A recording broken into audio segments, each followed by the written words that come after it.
بسم اللہ الرحمن الرحیم۔ السلام علیکم ورحمۃ اللہ وبرکاتہ۔ ہم امید کرتے ہیں آپ سب خیریت سے ہوں گے۔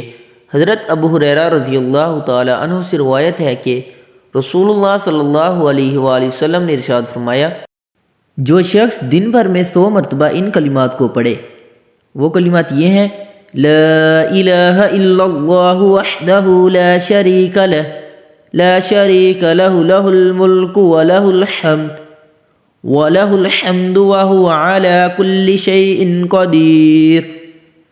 ترجمہ: اللہ کے سوا کوئی سچا معبود نہیں، وہ اکیلا ہے، اس کا کوئی شریک نہیں، اسی کے لیے ساری بادشاہت اور اسی کے لیے ساری تعریف ہے، اور وہ ہر چیز پر خوب قدرت رکھنے والا ہے۔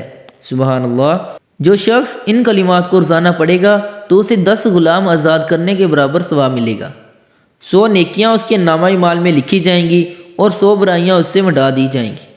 اس روز دن بھر یہ دعا شیطان سے اس کی حفاظت کرتی رہے گی حالانکہ شام ہو جائے، اور کوئی شخص اس سے بہتر عمل لے کر نہ آئے گا مگر جو اس سے بھی زیادہ یہ کلمہ پڑھ لیں۔